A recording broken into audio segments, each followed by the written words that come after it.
जब कभी व्यक्ति खुद की ताकत का एहसास करने लगता है और उसको लगता है कि वह दूसरों को नियंत्रित कर सकता है और उन पर शासन कर सकता है, तो उसमें ताकत, शक्ति का एक अजीब सा नशा आ जाता है। मतलब उसमें शक्ति का घमंड आ जाता है कि मैं कुछ हूँ और मैं बहुत कुछ कर सकता हूँ। तो हमारे हिंदी साहित्य में भी लेखन की जो परंपरा रही है, उसमें कहानी और कविताएं बहुत ही बेहतरीन स्तर पर लिखी गई हैं और आम तौर पर हम उससे कनेक्ट नहीं हो पाते हैं। अब कुछ समकालीन जो यूट्यूबर हैं, लेखक हैं, वो उनसे हमें जोड़ रहे हैं। तो हिंदी साहित्य से हमें धीरे धीरे अब कनेक्ट किया जा रहा है। सोचिए, जो काफ़ी पहले लिखा गया था, हमारी जो हिंदी की किताबें थी काव्य पाठ से जुड़ी, मतलब किसी भी क्लास में रही हों, उन कविताओं को जब आप थोड़ी सी उम्र के पड़ाव पार कर लेते हैं और उनको पढ़िए, तो उसमें समझने की जो सामर्थ्य है वह थोड़ी ज़्यादा आ जाती है। मतलब अब हम इस स्थिति में पहुंच चुके होते हैं कि हम उन्हें समझ सकें। तो जब उम्र के जो पड़ाव होते हैं, मतलब जीवन की जो यात्रा है, उसमें कुछ समय बाद ही इतनी समझ या मैच्योरिटी आ पाती है कि उन कविताओं, कहानियों के निहितार्थ हम समझ पाएँ। या फिर हो सकता है आप उस कम उम्र में भी इतने स्मार्ट और इंटेलिजेंट रहे हों कि आप तब भी वो सारी बातें समझ रहे थे।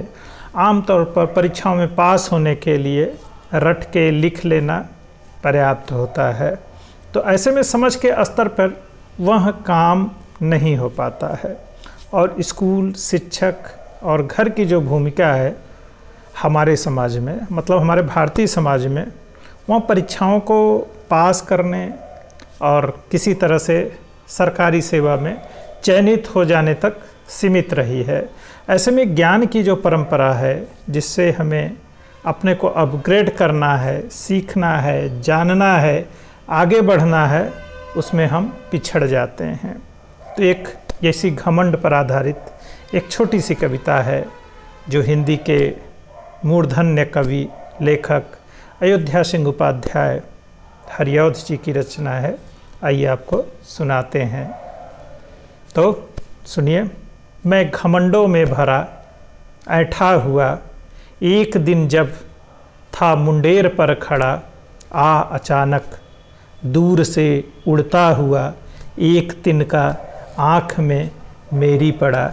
मैं झिझक उठा, हुआ बेचैन सा, लाल होकर आँख भी दुखने लगी, मूठ देने लोग कपड़े की लगे। ऐंठ बेचारी दबे पाँव भागने लगी। जब किसी ढब से निकल तिनका गया, तब समझ ने यूँ मुझे ताने दिए।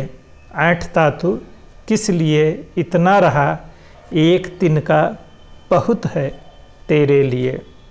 अगर इस कविता का भाव हम समझ लें तो अपनी ताकत, उपलब्धियों का सारा भ्रम दूर हो जाएगा कि आदमी की कितनी औकात होती है। तो फिर इसी तरह फिर किसी कविता के साथ मिलते हैं और आपको धन्यवाद देते हैं कि आपने इस कविता को सुना, और यह भी गुजारिश करते हैं कि हमारे चैनल को भी आप लाइक, सब्सक्राइब और शेयर करेंगे। शुक्रिया।